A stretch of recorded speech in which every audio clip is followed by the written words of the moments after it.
സംസ്ഥാനത്ത് കൊടും ചൂട് തുടരുന്നതിനിടെ 3 ജില്ലകളിൽ ഉഷ്ണതരംഗത്തിന് സാധ്യത. കൊല്ലം, തൃശൂർ, പാലക്കാട് ജില്ലകളിലാണ് മുന്നറിയിപ്പ്. ഇടുക്കി, വയനാട് ഒഴികെയുള്ള മറ്റു ജില്ലകളിലും ചൂട് കൂടാൻ തന്നെയാണ് സാധ്യത. പാലക്കാട്ട് നിന്ന് നിഖിൽ പ്രമേഷ് ഉണ്ട്, തൃശൂരിൽ നിന്ന് എബിൻ ജോസ്, കൊല്ലത്ത് നിന്ന് അഖിൽ ഷാ. ഈ 3 ജില്ലകൾക്കാണ് ഇപ്പോൾ ഉഷ്ണതരംഗത്തിന്റെ മുന്നറിയിപ്പ് കേന്ദ്ര കാലാവസ്ഥാ വകുപ്പ് നൽകിയിരിക്കുന്നത്. അതോടൊപ്പം കോഴിക്കോട്ടെ ചൂടിന്റെ വിവരങ്ങൾ നൽകാൻ സമീർ സി മുഹമ്മദും തിരുവനന്തപുരത്ത് അലക്സറ മുഹമ്മദും നമ്മളോടൊപ്പം ചേരുന്നുണ്ട്. അലക്സ, ആദ്യം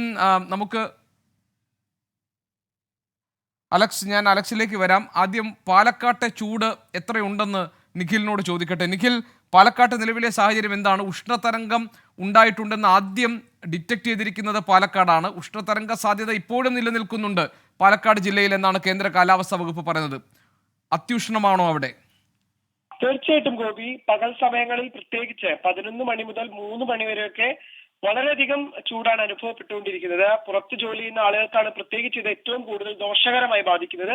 ജില്ലാ ഭരണകൂടവും ആരോഗ്യ വിഭാഗവും ഇതിനോടകം തന്നെ അത്തരത്തിലുള്ള ഒരു നിർദ്ദേശവും പുറത്തിറക്കിയിട്ടുണ്ട്. പരമാവധി ഈ സമയങ്ങളിലെ ജോലി ഒഴിവാക്കണമെന്നുള്ള നിർദ്ദേശം നൽകിയിട്ടുണ്ട്.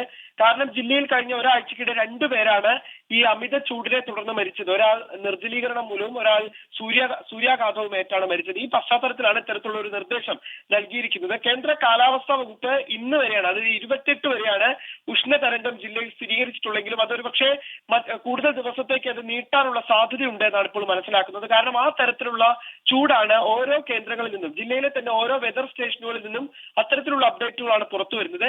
ജില്ലയിൽ എല്ലായിടത്തും 41 ഡിഗ്രിക്ക് മുകളിൽ ചൂടുണ്ട്. ചിലയിടങ്ങളിൽ 43 ഇത്തരത്തിലെ മുണ്ടൂര്, എരുമേലി അടക്കമുള്ള വെതർ സ്റ്റേഷനുകളിൽ നിന്ന് ലഭ്യമാകുന്ന കണക്കുകൾ പ്രകാരമാണെങ്കിൽ എല്ലായിടത്തും 41 ഡിഗ്രി സ്ഥിരീകരിക്കുന്നുണ്ട്. അതിന് മുകളിലേക്ക് കൂടിയാൽ മാത്രമേ ഉള്ളൂ, കുറയാനുള്ള സാധ്യത വളരെ കുറവാണ്. ഈ പശ്ചാത്തലത്തിലാണ് ജില്ലാ ഭരണകൂടവും ആരോഗ്യ വിഭാഗവും ഒക്കെ കർശന നിർദ്ദേശം ആളുകൾക്ക് നൽകുന്നത്. പ്രത്യേകിച്ച് വയലിടങ്ങളൊക്കെ ഒരുപാടുള്ള ജില്ലയാണ്, ഒരു കാർഷിക ജില്ലയാണ് പാലക്കാട്. സ്വാഭാവികമായിട്ടും ഈ വയലുകളിലൊക്കെ ഇറങ്ങുന്ന ആളുകളോട് പറഞ്ഞിട്ടുള്ളത് വളരെ നേരത്തെ ജോലി ആരംഭിക്കുക, സാധ്യമാകുമെങ്കിൽ 11 മണിക്ക് ശേഷം അവരുടെ പ്രവൃത്തി അവസാനിപ്പിക്കുക, തുടർന്ന് 3 മണിക്ക് ശേഷം ജോലി തുടരാമെന്നുള്ള നിർദ്ദേശമാണ് നൽകിയിട്ടുള്ളത്. പക്ഷേ 3 മണിക്ക് ശേഷം ഏതാണ്ട് 6 മണി വരെയും ഈ വെയിൽ ഇപ്പോൾ നിലനിൽക്കുന്ന സാഹചര്യമുണ്ട്. നല്ല ചൂടാണ് അനുഭവപ്പെട്ടുകൊണ്ടിരിക്കുന്നത്. ഈ പശ്ചാത്തലത്തിലാണ് കൂടുതൽ ജാഗ്രത പാലിക്കണമെന്ന നിർദ്ദേശം ജില്ലാ ഭരണകൂടം നൽകുന്നത്. ഗോപീഷൻ, ശരി, വിവരങ്ങൾ നൽകിയത് നിഖിൽ പ്രമേഷാണ്. നമുക്ക് അലക്സറ മുഹമ്മദിലേക്ക് പോകാം. തിരുവനന്തപുരത്ത് അലക്സ് നമ്മളോടൊപ്പം ചേരുന്നുണ്ട്. അലക്സ, കേന്ദ്ര കാലാവസ്ഥാ വകുപ്പിന്റെ മുന്നറിയിപ്പ് ഉഷ്ണതരംഗം 3 ഇടങ്ങളിൽ ഉണ്ടാകുമെന്നുള്ളതാണ്. കൊല്ലത്തും തൃശ്ശൂരും അതുപോലെ പാലക്കാടും. എന്താണ് ഈ കാലാവസ്ഥാ മുന്നറിയിപ്പ്? ഗോപി, സംസ്ഥാനത്ത് അസാധാരണമായ ചൂട് തുടരുമെന്നാണ് കേന്ദ്ര കാലാവസ്ഥാ വകുപ്പ് അറിയിക്കുന്നത്. അത് മെയ് ആദ്യ വാരം വരെയെങ്കിലും ആ ചൂട് അങ്ങനെ തന്നെ തുടരാനുള്ള സാധ്യതയാണ് ഇപ്പോൾ കേന്ദ്ര കാലാവസ്ഥാ വകുപ്പ് പ്രവചിക്കുന്നത്. ഏറ്റവും ഒടുവിൽ ലഭിക്കുന്ന വിവരം അനുസരിച്ചാണെങ്കിൽ വടക്കൻ കേരളത്തിൽ വരണ്ട അന്തരീക്ഷ സ്ഥിതി തുടരും എന്നുള്ളതാണ്. അതുമാത്രമല്ല, പാലക്കാട് താപതരംഗ സാധ്യത തുടരുകയും ചെയ്യും. 3 ജില്ലകളിൽ, പാലക്കാട് ഉൾപ്പെടെ 3 ജില്ലകളിലാണ് താപതരംഗത്തിനുള്ള സാധ്യതയുണ്ടെന്ന് കേന്ദ്ര കാലാവസ്ഥാ വകുപ്പ് മുന്നറിയിപ്പ് നൽകിയിട്ടുള്ളത്. അത് കൊല്ലവും തൃശ്ശൂർ ജില്ലകളിലാണ്. പാലക്കാട് ജില്ലയിൽ 41 ഡിഗ്രി സെൽഷ്യസ് വരെ ചൂട് കൂടിയേക്കും എന്നുള്ളതാണ് മുന്നറിയിപ്പ്. കൊല്ലത്തും തൃശ്ശൂരും 40 ഡിഗ്രി സെൽഷ്യസ് വരെ താപനില വർദ്ധിച്ചേക്കും എന്നുള്ളതാണ് മുന്നറിയിപ്പ്. ഇതിൽ പ്രധാനപ്പെട്ട കാര്യം, ശ്രദ്ധിക്കേണ്ട കാര്യം, സാധാരണ ഈ ജില്ലകളിൽ രേഖപ്പെടുത്തുന്നതിനേക്കാൾ 5 ഡിഗ്രി സെൽഷ്യസോ 5.5 ഡിഗ്രി സെൽഷ്യസ് വരെയൊക്കെയോ കൂടിയ ചൂടാണ് ഈ ജില്ലകളിൽ രേഖപ്പെടുത്തുന്നത് എന്നുള്ളതാണ്. അത് പൊള്ളുന്ന ചൂടാണ്, ഉഷ്ണമാണ്, അത് ആളുകൾക്ക് സഹിക്കാൻ ബുദ്ധിമുട്ടുള്ളതാണ്. അതുമാത്രമല്ല, നേരത്തെ സൂചിപ്പിച്ചതുപോലെ ഈ പകൽ സമയത്ത് നേരിട്ട് സൂര്യപ്രകാശം ഏൽക്കുന്നത് ഒഴിവാക്കണം. നിർജ്ജലീകരണം ഉണ്ടാകാനുള്ള സാധ്യതയുണ്ട്. ആരോഗ്യ പ്രശ്നങ്ങൾ, സൂര്യാഘാതം, സൂര്യതപം പോലുള്ള ആരോഗ്യ പ്രശ്നങ്ങൾ ഉണ്ടാകാനുള്ള സാധ്യതയുണ്ട്. അതിനാൽ കർശനമായ ജാഗ്രത തുടരേണ്ടതുണ്ട് ഈ ദിവസങ്ങളിലും എന്നുള്ളതാണ്. ആരോഗ്യവകുപ്പ് പോലും ജാഗ്രതാ നിർദ്ദേശം പുറപ്പെടുവിച്ചിട്ടുണ്ട്. പ്രത്യേകിച്ച് പ്രായമായവർ, മുതിർന്നവർ, കൊച്ചുകുട്ടികളൊക്കെ, ഗർഭിണികളൊക്കെ പ്രത്യേക ശ്രദ്ധ ഈ സമയത്ത് പുലർത്തണം എന്നുള്ളതാണ് പ്രധാനപ്പെട്ട കാര്യം. മധ്യ തെക്കൻ കേരളത്തിൽ സാധാരണ വേനൽമഴ കൂടി ലഭിക്കും. ഉച്ചയ്ക്ക് ശേഷം ഇടിമിന്നലോടുകൂടിയ വേനൽമഴ ലഭിക്കും എന്നുള്ളൊരു മുന്നറിയിപ്പ് കൂടിയുണ്ട്. ഗോപി, ഇതിൽ ശ്രദ്ധിക്കേണ്ട കാര്യം, വയനാടും ഇടുക്കിയും ഒഴികെയുള്ള മറ്റു 12 ജില്ലകളിലും സംസ്ഥാനത്ത് താപനില ഉയർന്നു തന്നെ തുടരുമെന്നാണ് കേന്ദ്ര കാലാവസ്ഥാ വകുപ്പ് ആവർത്തിച്ചറിയിക്കുന്നത്. അതിൽ കോഴിക്കോട്, കണ്ണൂർ ജില്ലകളിൽ ഉയർന്ന താപനില 38 ഡിഗ്രി സെൽഷ്യസ് വരെ കൂടാനുള്ള സാധ്യത പ്രവചിക്കുന്നു. ആലപ്പുഴ, കോട്ടയം, എറണാകുളം, മലപ്പുറം, കാസർഗോഡ്, പത്തനംതിട്ട ജില്ലകളിൽ 37 ഡിഗ്രി സെൽഷ്യസ് വരെയും തിരുവനന്തപുരത്ത് 36 ഡിഗ്രി സെൽഷ്യസ് വരെയും ചൂട് കൂടും അല്ലെങ്കിൽ വർദ്ധിക്കാൻ സാധ്യതയുണ്ടെന്നാണ് മുന്നറിയിപ്പ്. ഇത് ഔദ്യോഗിക റെക്കോർഡിൽ രേഖപ്പെടുത്തുന്ന കണക്കാണ് ഈ ചൂട്. പക്ഷേ അനുഭവേദ്യമാകുന്ന ചൂട് അതിൽ നിന്നും നേരത്തെ സൂചിപ്പിച്ചതുപോലെ 5 ഡിഗ്രി സെൽഷ്യസിന് മുകളിലേക്ക് വരെ കൂടുതലായിരിക്കും എന്നുള്ളതാണ് പ്രധാനപ്പെട്ട കാര്യം. ഇനി ഈ ഔദ്യോഗിക റെക്കോർഡല്ലാതെ സംസ്ഥാനത്ത് നിരവധിയായ ഇടങ്ങളിൽ കാലാവസ്ഥാ വകുപ്പിൻ്റെ ഓട്ടോമാറ്റിക് വെതർ സ്റ്റേഷനുകളുണ്ട്. പ്രത്യേകിച്ച് പാലക്കാട് ജില്ലയിലും അതുപോലെ കൊല്ലത്ത് പുനലൂരും സമീപ പ്രദേശങ്ങളിലും ഒക്കെ രേഖപ്പെടുത്തുന്ന ചൂട് ഈ ഓട്ടോമാറ്റിക് വെതർ സ്റ്റേഷനുകളിൽ 43 ഡിഗ്രി സെൽഷ്യസും 44 ഡിഗ്രി സെൽഷ്യസും ഒക്കെയാണ് എന്നുള്ളതാണ് ഞെട്ടിക്കുന്ന കാര്യം. അങ്ങനെയെങ്കിൽ അത് അടുത്ത ദിവസങ്ങളിലും തുടരാനുള്ള സാധ്യത കൂടി പ്രവചിക്കുമ്പോൾ കർശനമായ ജാഗ്രത തുടരേണ്ടതുണ്ട് എന്നുള്ളതാണ് അവർ അറിയിക്കുന്നത്. ഈ ചൂട് കൂടുന്ന പശ്ചാത്തലത്തിൽ തന്നെ തീരവുമായി ബന്ധപ്പെട്ടും ജാഗ്രതാ മുന്നറിയിപ്പുണ്ട്. കാരണം ഉയർന്ന തിരമാലയ്ക്ക് 1.5 മീറ്റർ വരെയൊക്കെ ഉയരത്തിൽ ഉയർന്ന തിരമാലയ്ക്ക് കേരള തീരത്ത് സാധ്യതയുണ്ട്, തെക്കൻ തമിഴ്നാട് തീരത്ത് സാധ്യതയുണ്ട്.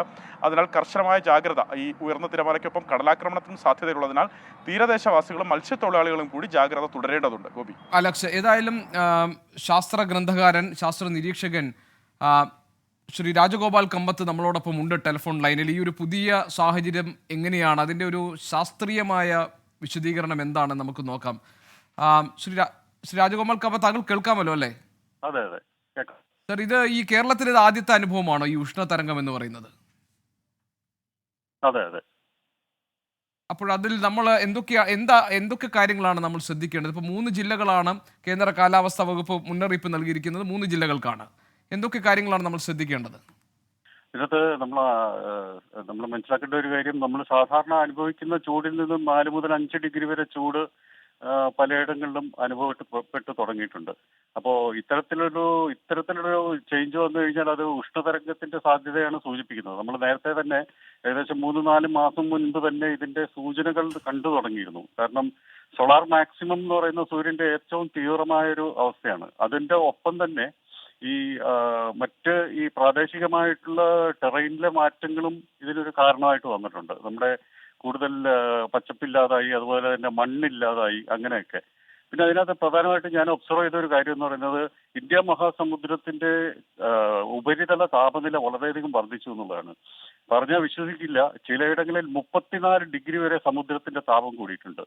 ഇന്നലെ രാത്രി ഞാൻ ഒബ്സർവ് ചെയ്യുമ്പോൾ, ഞാനിത് വളരെ 24/7 ഒബ്സർവ് ചെയ്തുകൊണ്ടിരിക്കുകയാണ്. നമ്മുടെ ഇന്നലെ രാത്രിയിൽ 2 മണിക്ക് അറബിക്കടലിന്റെ താപനില 30-31 ഡിഗ്രി സെൽഷ്യസ് ആണ്. വിശ്വസിക്കാൻ കഴിയാത്ത രീതിയിലാണ്. എല്ലാ സോഴ്സുകളും നോക്കി 30-31 ഡിഗ്രി സെൽഷ്യസ്. അതേസമയം നമ്മുടെ കേരളത്തിന്റെ തീരദേശത്തിന്റെ താപനില 29 ഡിഗ്രി സെൽഷ്യസ്. ഇത് വളരെ അലാമിംഗ് ആയിട്ടുള്ള ഒരു സിറ്റുവേഷനാണ്. കാരണം ഇത്രയധികം ചൂട് നമ്മൾ ഒരിക്കലും അനുഭവിച്ചിട്ടില്ല. കാരണം പ്രത്യേകിച്ച് അറബിക്കടലിന്റെ ചൂടും ഈ തീരദേശത്തിന്റെ ചൂടും ഇത്രയും അധികം അനുഭവിച്ചിട്ടില്ല. പിന്നെ പാലക്കാടും ഒക്കെ നല്ല താപനിലയാണ്, 42 റെക്കോർഡഡ് താപനില. പക്ഷെ എനിക്ക് തോന്നുന്നത് 44 ഡിഗ്രി 45 ഡിഗ്രി വരെ അവിടെ പലയിടങ്ങളിലും താപനില ഉണ്ടെന്നുള്ളതാണ്. ആലുവയില്, പുനലൂര്, ആലപ്പുഴ ശ്രദ്ധിക്കേണ്ട ഒരു കാര്യമാണ്. ആലപ്പുഴയിലെ താപനില ഇന്നലെ രാത്രിയിൽ 31 ഡിഗ്രി സെൽഷ്യസ് ആയിരുന്നു. അപ്പൊ അത് കാരണം വളരെയധികം പ്രശ്നങ്ങൾ നമ്മൾ കേരളത്തിൽ ഇനിയും അടുത്ത 2-3 വർഷത്തേക്ക് സോളാർ മാക്സിമത്തിന്റെ പ്രഭാവം ഉണ്ടാകും. കാരണം രാജഗോപാൽ കമ്പത്ത്, നമ്മുടെ ഈ കാലാവസ്ഥാ ചക്രമാകെ താളം തെറ്റി എന്നാണോ? അതായത് ഇനി നമ്മൾ പ്രതീക്ഷിക്കുന്ന പോലെ മഴ അതൊന്നും ഉണ്ടാവില്ല, കനത്ത ചൂടിന്റെ നാളുകൾ തന്നെ തുടരും, അങ്ങനെയാണോ നമ്മൾ മനസ്സിലാക്കേണ്ടത്? ഇത് ശരിക്കും നമ്മളുടെ ടെറൈനിൽ, നമ്മുടെ പ്രാദേശികമായിട്ടുള്ള ഭൂതലത്തിന്റെ മാറ്റങ്ങളാണ് ഇതിനൊരു കാരണമായിട്ട് വന്നിട്ടുള്ളത്. നേരത്തെ കേരളം എന്ന് പറയുന്നത് അല്പം ചൂട് കുറവുള്ള പ്രദേശമായിരുന്നു.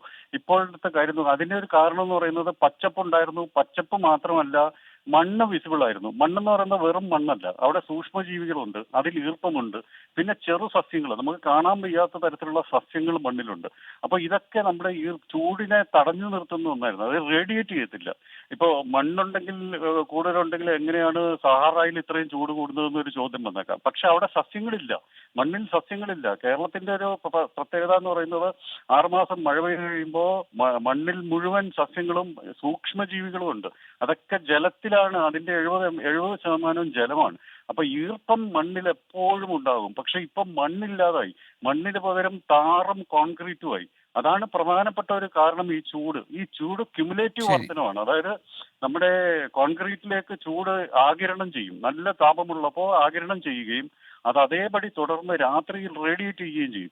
ഈ വികിരണമാണ് ഈ പ്രാദേശികമായിട്ടുള്ള താപം അതേപടി നിൽക്കാൻ കാരണമായിട്ട് വരുന്നത്. ശരി, ഏതായാലും വളരെയധികം നന്ദി ശ്രീ രാജഗോപാൽ കമ്പത്ത്. താങ്കൾ പറഞ്ഞതുപോലെ ഇനിയിപ്പോൾ ഒരുപക്ഷെ വരും ദിവസങ്ങളിൽ വരും വർഷങ്ങളിലും ഒരുപക്ഷെ കേരളത്തെ സംബന്ധിച്ച് കേരളത്തിൻ്റെ ഈ ഭൂപ്രകൃതിയിലെ മാറ്റങ്ങളൊക്കെ ഈ കനത്ത ചൂടിന് കാരണമായിട്ടുണ്ട്. അത് തുടരാൻ തന്നെയുള്ള സാധ്യതയുണ്ടെന്നാണ് ശ്രീ രാജഗോപാൽ കമ്പത്തിനെ പോലുള്ളവർ പറയുന്നത്. കൊല്ലത്ത് ഇപ്പോൾ വെയിൽ കൊണ്ട് നിൽക്കുകയാണ് അഖിൽ ഷാ അൻസാർ, ഞങ്ങളുടെ പ്രതിനിധി. അഖിൽ ഷാ, അവിടെ ഭയങ്കര വെയിലാണ്. കൊല്ലത്ത് ഉഷ്ണതരംഗം ഉണ്ടാകുമെന്നുള്ള മുന്നറിയിപ്പും കേന്ദ്ര കാലാവസ്ഥാ വകുപ്പ് നൽകിയിട്ടുണ്ട്. എന്താണ് അവിടുത്തെ അവസ്ഥ? എത്ര കനത്ത വെയിലാണ് അവിടെ ഉള്ളത്?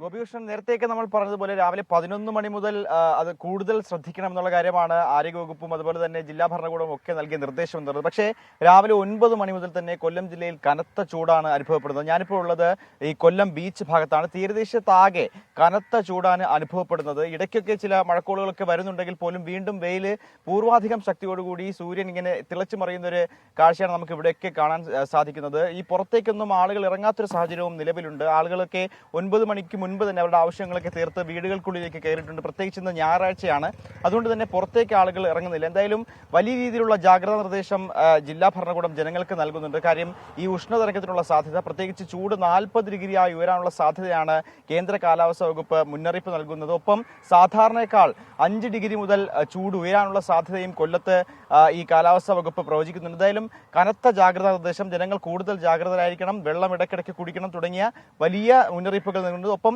കൂടുതൽ കടുത്ത ജാഗ്രത വേണം എന്നുള്ള കാര്യവും കാലാവസ്ഥാ വകുപ്പ് അറിയിക്കുന്നുണ്ട്. ശരി, അഖിൽ ഷാ അൻസാറാണ് വിവരങ്ങൾ നൽകിയത്. കൊല്ലത്തെ വിവരങ്ങൾ നമ്മൾ നോക്കി. ഇനി കോഴിക്കോട്ടേക്ക് പോകാം. സമീർ സി മുഹമ്മദ് ഉണ്ട് കോഴിക്കോട്ട് നിന്ന്. കോഴിക്കോട് എങ്ങനെയാണ് ചൂട് സമീർ? ഗോപി, ശക്തമായ ചൂട് തന്നെയാണ് കോഴിക്കോടും കാണാനാവുന്നത്. പ്രത്യേകിച്ചും മലയോര മേഖലയിൽ ഏകദേശം ശരാശരി 37-38 എന്ന നിലയിലാണ് ഓരോ ദിവസവും ചൂട് എത്തിക്കൊണ്ടിരിക്കുന്നത്. ഈ ഉയർന്ന താപനിലയിൽ വലിയൊരു ആശങ്ക ജനങ്ങൾക്കെല്ലാം തന്നെ ഉണ്ട്. പ്രത്യേകിച്ചും മലയോര മേഖലയിൽ ഈ ജലസ്രോതസ്സുകളൊക്കെ തന്നെ ഉണങ്ങി വരണ്ടുകൊണ്ടിരിക്കുന്ന ഒരു സാഹചര്യമുണ്ട്. അതുകൊണ്ട് തന്നെ അത്തരത്തിൽ പല മേഖലകളിലും കുടിവെള്ളക്ഷാമം ഉൾപ്പെടെ ഇപ്പോൾ തന്നെ ആയിക്കൊണ്ടിരിക്കുന്നു. അതുകൊണ്ട് തന്നെ ഇനിയും ഒരു കാത്തിരിപ്പ്, മഴ എത്തിയില്ല എങ്കിൽ വലിയൊരു പ്രതിസന്ധിയിലേക്ക് നീങ്ങും എന്നുള്ള ഒരു ആശങ്ക ജനങ്ങൾക്കെല്ലാം തന്നെയുണ്ട്. എന്തായാലും പകൽ സമയത്ത് പരമാവധി പുറത്തിറങ്ങുന്നത് ഒഴിവാക്കണമെന്നും പുറത്തിറങ്ങുകയാണെങ്കിൽ കുട ഉപയോഗിക്കുക, അതുപോലെ തന്നെ വെള്ളം കൈവശം വെക്കണം തുടങ്ങിയിട്ടുള്ള കർശനമായിട്ടുള്ള നിർദ്ദേശങ്ങൾ ആരോഗ്യവകുപ്പും അതുപോലെ തന്നെ ജില്ലാ ഭരണകൂടവും ഒക്കെ നൽകുന്നുണ്ട്. ഇതോടൊപ്പം തന്നെ കോഴിക്കോട് ജില്ലയെ സംബന്ധിച്ച് പറയുകയാണ് എങ്കിൽ മലയോര മേഖലയും അതുപോലെ തന്നെ തീരമേഖലയുമാണ് വിനോദസഞ്ചാര മേഖലയ്ക്ക് ഏറെ പ്രാധാന്യമുള്ള ഒരു ജില്ല കൂടിയാണ്. ശക്തമായ ചൂടിൻ്റെ പശ്ചാത്തലത്തിൽ അത് ടൂറിസം മേഖലയും സാരമായി ബാധിക്കുന്നുണ്ട് എന്നുള്ളതാണ് ഏറ്റവും പ്രധാനപ്പെട്ട ഒരു കാര്യം. ഇന്ന് നമ്മൾ രാവിലെയൊക്കെ ഇതുമായി ബന്ധപ്പെട്ട കാര്യങ്ങൾ, അതായത് കോഴിക്കോട് ബീച്ചിൽ ഉൾപ്പെടെ നമ്മൾ ചെല്ലുമ്പോൾ സാധാരണ ഞായറാഴ്ച ദിവസങ്ങളിൽ ഏറ്റവും അധികം പേര് എത്തുകയും അവിടെ ഫുട്ബോൾ അതുപോലെ ക്രിക്കറ്റ് ഉൾപ്പെടെയുള്ള വിനോദ പരിപാടികളുമായിട്ട് മുന്നോട്ട് പോകുന്ന ഒരു കാഴ്ചയുമുണ്ട്. പക്ഷേ ഇന്ന് അങ്ങനെയായിരുന്നില്ല. ഇന്ന് വെയിലാകും തുടങ്ങുമ്പോഴേക്ക് 9 മണിയാകുമ്പോഴേക്ക് തന്നെ ആളുകളെല്ലാം ശക്തമായ ചൂടാണ് എന്ന് പറഞ്ഞുകൊണ്ട് തന്നെ അവിടെ നിന്ന് പോകുന്ന ഒരു കാഴ്ചയാണ് കണ്ടത്. എന്തായാലും വലിയ ഒരു ആശങ്ക നിലനിൽക്കുന്നത് ശക്തമായ ചൂട് തന്നെയാണ് കോഴിക്കോട് ജില്ലയിലും അനുഭവപ്പെടുന്നത്. ഇനി നമുക്ക് എറണാകുളത്തെ തൃശ്ശൂരിലേക്ക് പോകാം. അവിടെ എബിൻ ജോസ് ഉണ്ട്. എബിൻ, തൃശ്ശൂരാണ് ഇനി വലിയ കൊടും ചൂടുണ്ടാകാൻ പോകുന്ന, അല്ലെങ്കിൽ ഉഷ്ണതരംഗം എന്ന മുന്നറിയിപ്പ് കിട്ടിയിരിക്കുന്ന ഒരു ജില്ല. എങ്ങനെയാണ്, എത്രത്തോളം ഉണ്ട് തൃശ്ശൂരിൽ ചൂട്? ഗോപി, കഴിഞ്ഞ ദിവസങ്ങളിലെല്ലാം തന്നെ ശക്തമായ ചൂടാണ് തൃശ്ശൂരിൽ അനുഭവപ്പെടുന്നത്. പാലക്കാടിന് സമാനമായ രീതിയിൽ 40 ഡിഗ്രിയിലേക്ക് തൃശ്ശൂരിൻ്റെ ചില സ്ഥലങ്ങളിലെല്ലാം ചൂട് ഉണ്ടാകുന്ന സാഹചര്യം ഉണ്ടായിരുന്നു. പ്രത്യേകിച്ച് വടക്കാഞ്ചേരി, ചേലക്കര തുടങ്ങിയ പ്രദേശങ്ങളിലും അതുപോലെ തന്നെ പീച്ചി ഉൾപ്പെടെയുള്ള പ്രദേശങ്ങളിലൊക്കെ വലിയ തോതിലുള്ള ചൂടാണ് അനുഭവപ്പെടുന്നത്. മറ്റൊന്ന് ജില്ല അനുഭവിക്കുന്നത് ഈ കുടിവെള്ളക്ഷാമം ഈ മേഖലയിൽ ഉയരുന്നുണ്ട്. പ്രത്യേകിച്ച് ചൂട് കൂടുന്നതനുസരിച്ച് പീച്ചി പോലുള്ള സ്ഥലങ്ങളിൽ കുടിവെള്ളക്ഷാമം ഉണ്ടാകുന്നുണ്ട്. ഭാരതപ്പുഴയുടെ കൈവഴികളിലെല്ലാം തന്നെ വറ്റി വരേണ്ട ഒരു സാഹചര്യം ഉള്ളതുകൊണ്ട് തന്നെ ഈ മേഖലയിലും കുടിവെള്ളക്ഷാമം അനുഭവപ്പെടുന്നുണ്ടെന്ന് എടുത്തു പറയണം. ഏതായാലും ചൂട് വർദ്ധിക്കുന്ന സാഹചര്യത്തിൽ മറ്റു ജില്ലകളിൽ നൽകിയതുപോലെയുള്ള മുന്നറിയിപ്പുകൾ ജില്ലാ ഭരണകൂടവും ആരോഗ്യവകുപ്പും നൽകുന്നുണ്ട്. പകൽ സമയങ്ങളിൽ പരമാവധി ജോലികൾ ഒഴിവാക്കുക എന്നുള്ളതാണ്. പ്രത്യേകിച്ച് രാവിലെ പുലർച്ചെ ജോലി ചെയ്തതിന് ശേഷം പിന്നീട് ഈ വെയിൽ കൂടുന്ന സമയത്ത് ജോലികൾ ഒഴിവാക്കി വൈകുന്നേരങ്ങളിൽ ജോലി തുടരുക എന്നുള്ളതാണ് നിർദ്ദേശം. അതനുസരിച്ചാണ് ഇപ്പോൾ ആളുകളും മുന്നോട്ട് പോകുന്നത്. പ്രത്യേകിച്ച് നിർമ്മാണ തൊഴിലാളികൾ ഉൾപ്പെടെ ഈ കാര്യങ്ങൾ പാലിക്കുന്നുണ്ട് എന്ന് ഉറപ്പുവരുത്തുന്നുണ്ട്. ഏതായാലും വരും ദിവസങ്ങളിലും ഈ ചൂട് വർദ്ധിക്കുമെന്നുള്ളത് തന്നെയാണ് കാലാവസ്ഥാ നിരീക്ഷണ കേന്ദ്രം നൽകുന്ന മുന്നറിയിപ്പ്. ഗോപി, എബിൻ ജോസ് ആണ് വിവരങ്ങൾ നൽകിയത്. ഞങ്ങളുടെ പ്രതിനിധികൾ വിവിധ ഇടങ്ങളിൽ നിന്ന് കേരളത്തിലെ കൊടും ചൂടിൻ്റെ ഉഷ്ണത്തിൻ്റെ വിവരങ്ങൾ നൽകുകയായിരുന്നു വിവിധ ഇടങ്ങളിൽ നിന്ന്.